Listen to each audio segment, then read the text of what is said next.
Off Meta Tuesday. What is up, you beautiful people, and welcome back to another thrilling episode of Off Meta Monday. I'm your host, Flaffic, as always, and today it is Tuesday. I know I'm a day late on the content.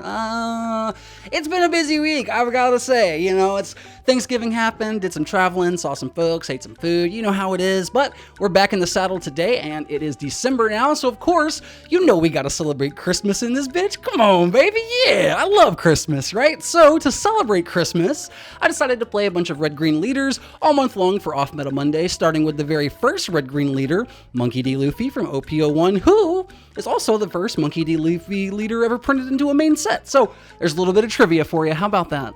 Yeah. I wasn't really sure what to think about this leader going into it. It's from OP01. It's kind of mid on the leader ability, but just the fact that it says Supernova and Straw Hat made me a little bit more confident, and I really shouldn't have been that, kind of wary of it, but I've been playing OP13 almost exclusively with Doflamingo here lately, and that's an OP01 leader, and he's doing fine, so I don't know why I expected this one to be mid, because it wasn't, and I was pleasantly surprised. But as far as the deck list goes, didn't really want to put a lot of work into it. I'm gonna be honest. I kind of phoned it in this one, guys. I really didn't want to sit down and tinker with it and spend a whole lot of time on it because I wanted to get the content out. So we went to the One Piece community Discord and found the Luffy channel there, and I found this deck list that we're gonna be taking a look at today. So let's take a look at that deck list. Okay, so getting into the list, we've got our leader, who is just our generic dual color 4 life leader, but he says, once per turn, activate main, you can pay 4 Dons, set up to one of your Supernova or Straw Hat crew type characters with a cost of 5 or less as active, and it gains 1,000 power for the turn. So, what can we do with that? Well, first let's look at our a little bit of searcher lineup, and by a little bit, I'm just gonna say a lot of it. We're kind of pretty heavy on the searchers. We're running 4 of the Bonnie. It's our normal Supernova searcher, 1 drop, pay a Don, look at the top 5, rester, that kind of thing. You know her, you love her. Then we've got 4 of the starter deck Bonnie exclusive Kid and Killer searchers. It's the 2 drop, just same thing. Look at the top 5, take a Supernova card, but you can trash this character on your opponent's attack to set one of your Don as active, which can be very helpful to make some of your events actionable. So really like this card. And then rounding out the searchers, we've got 2 copies of the new Monkey D. Garp, which is a fantastic searcher. And if you're playing a red deck, there's no reason not to ever play this card, especially if you're in a dual color red deck, right? Because it's gonna find all of your good pieces. Looks at the top 4, takes a cost 3 or more card, any card, and puts it in your hand. What is not to love? It literally searches so many things, right? The fact that it's top 4 is kind of a bummer, but I mean, the fact that it searches 3 or more of anything, pretty solid. Moving forward, looking at our 2Ks, which there's not a lot of. It's one of my few complaints about this deck. We are running 4 of these Sanjis. These are our attacker Sanjis, which is also kind of a bummer because we are going to be playing this guy to attack. So that's another 2K that we're not really going to have. Just one more if we end up playing it. But, take a life. He attaches 2 Don, gains a 2,000 power, and now you got a 7K swinger for 2 Don and a life. Pretty solid. Always been solid, if I'm being honest, especially with our leader ability, since we can set him active and he only costs the 2 Don to play.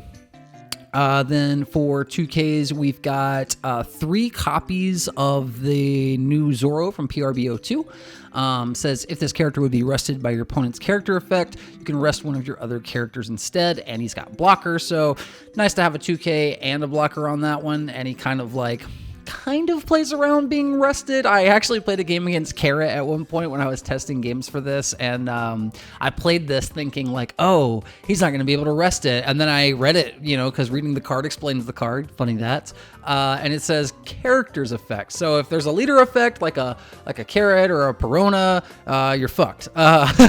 So kind of a bummer there, but still a good card nonetheless, I think, and that's pretty much it for 2Ks. That's kind of the rub there.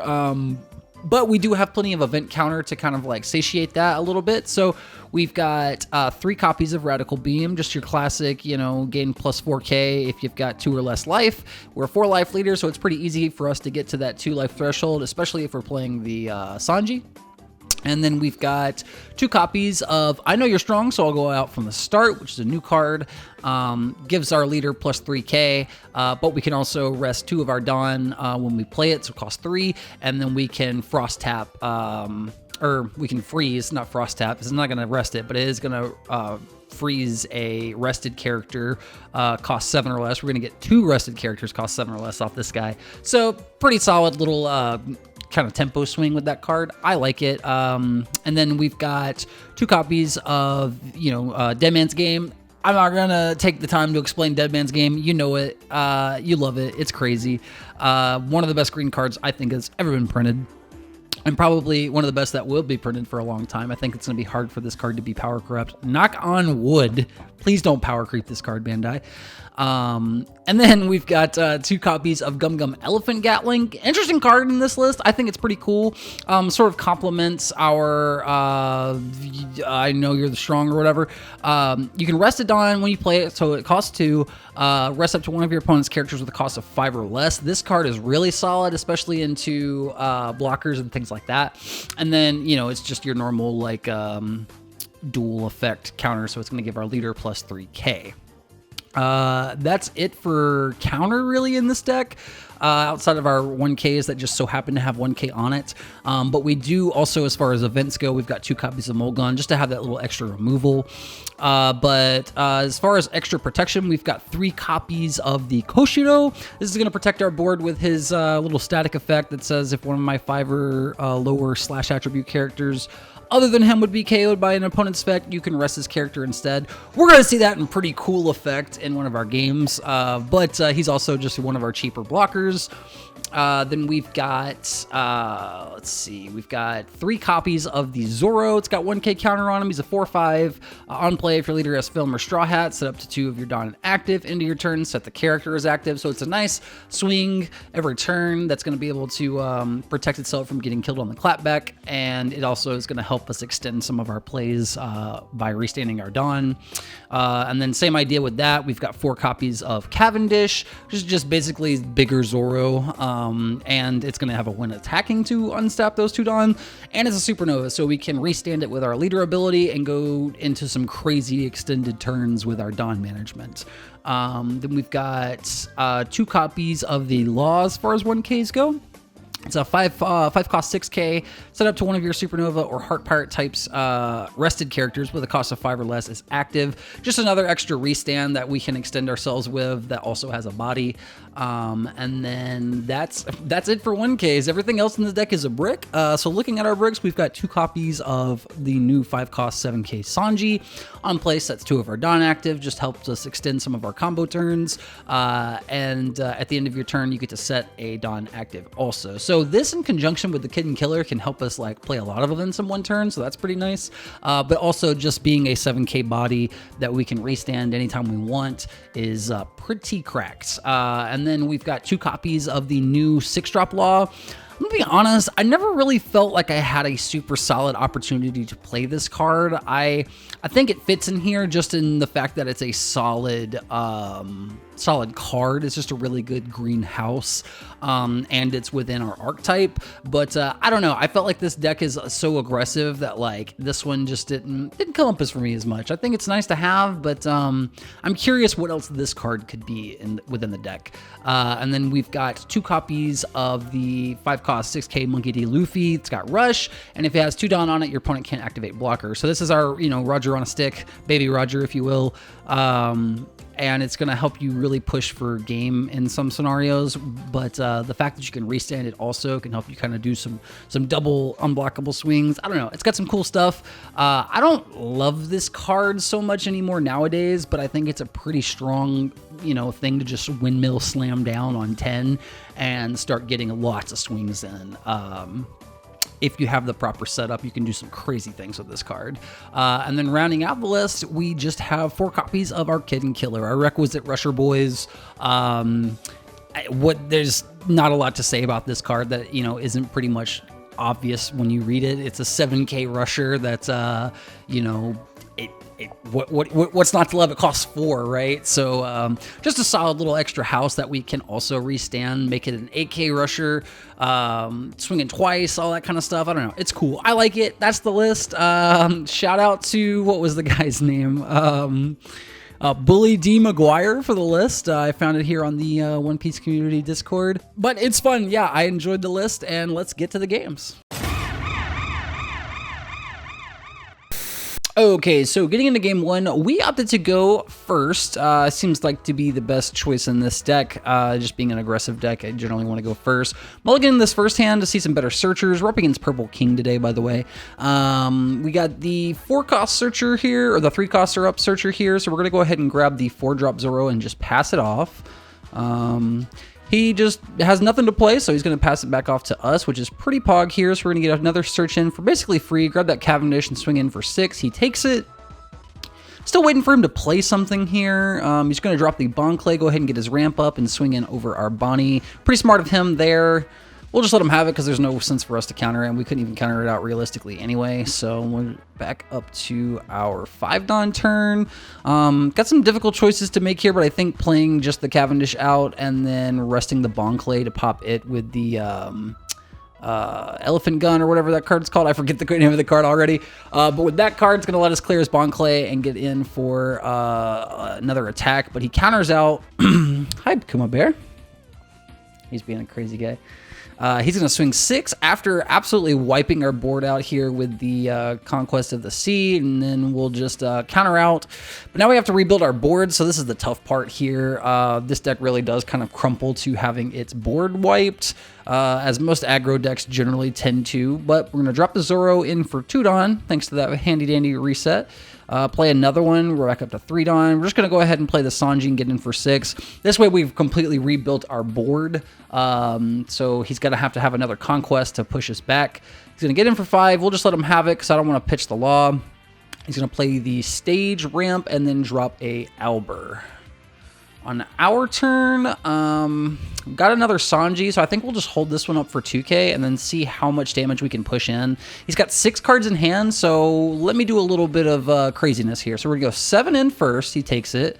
Okay, I think about activating here, but I'm like, wait, no, I got to have some Rusted Dawn. So we'll play the Kid Killer, activate, get the Dawn onto the Sanji, attach to Zoro, swing for 7, swing 6 with Leader, swing 7 with Sanji, and then we're going to swing another 7 with Kid and Killer, dropping him all the way down to 0. So that was 1, 2, 3, 4, 7 swings and a 6 swing, dropping him all the way down to 0. But the problem is here, you'll notice I've got 2 bricks and 3k worth of counter in my hand. So let's see how this goes for us. We can't counter out of this. It hit us for magic numbers exactly, so we just take it. Got a brick off the life. Unfortunate. He's going to get in for 9. We can't counter that. We got another brick that we can't play off of life. And he activates the ability to get the Rush King, and bada boom, bada bing, we lose. Sometimes it happens, man. Sometimes you roll the dice with an aggro deck, you push a little too hard, and you lose on the clapback. That's One Piece, baby. But let's get into game 2 and see how we fared.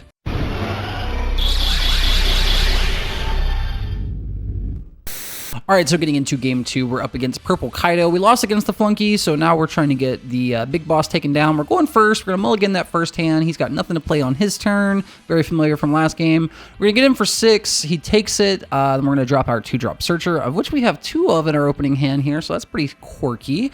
Not too sure what to grab here, so I just take the Kid and Killer. On his turn, he's going to get the stage pretty early in the game, which is very lucky for him. He's going to swing in for 6. We'll counter out. Kind of scary that he already has stage here. He can really push us for damage if we're not careful. As soon as he hits a Black Maria, we're in for dire straits, but kind of thinking on this turn, I'm going to go ahead and drop the Koshido to protect my board. Then we'll get him for 6 and see what he's got. He counters out, so we'll just go ahead and play the other Searcher here. Grab the Cavendish, which we really wanted to see, and pass it off. His turn, he's going to hit the old Bon Clay button, and he's going to stack up the blocker here with the Brule. Get in for 5. I think we're just going to go ahead and take this one. We will active a Dawn. Oh, we don't take it. We're going to go ahead and counter out. I couldn't remember. Start menu popping up there out of nowhere. We draw, hit the extra Koshido, which is nice. Thinking about playing the Cavendish here seems to be the best play. We're going to drop the Cavendish. we will go ahead and just don all the way up on our Luffy and get in for 8. He takes it instead of blocking, which, interesting. He really wants the cards in his hand, which, like, we're basically even on life total, so he can kind of get away with it. And we just gave him a 6k to copy with his Bon Clay there, which was probably not the smartest play, but I wanted to go ahead and advance that Cavendish on the board. He's going to swing into us and drop the big boy Kaido. Rough here. We countered out of his swing, but our Koshido is able to save our Cavendish, which is the important part, and he's just going to pass it off. So now that we do have a Cavendish on board, we can do some pretty quirky stuff here. We are going to throw a Don on, and then we're going to drop the... Oh, we don't drop the big boy Cavendish quite yet. We go ahead and drop the Kid Killer. We've got to mind that sequencing here. We'll swing in for 7, untap our 2 Don. Okay, now he is at 2 because he opted to take it, so our Kid Killer is active. We'll swing in for 7 with it. He counters out of that, makes sense. We'll go ahead and we will activate our leader ability to set our Cavendish active and give him that +1. We'll throw a Don on him to swing 9 this time, which he does take. And then we've got the extra active Don, so we will just go ahead and toss it all onto our Kid and Killer to get him for a 5 swing, and then we'll get him for another 5 swing. I could have gone 8 and probably gotten in the damage, but I decided to extend my board with every character here just to see what his response would be, because I felt pretty good in my advantage, and I didn't think there was a way that I was winning that turn, so especially since he was at 1 life, so we just went ahead and swung board the whole way through. He's going to God Thread out our Cavendish and play a blocker, which is kind of rough for us, and he's got that big 12k, so he'll be able to kill at least one of our Kid and Killers here. He doesn't know we have the second one, though. We're going to hit him with a Madara moment here. He's going to swing on our guy, but we'll untap our thing.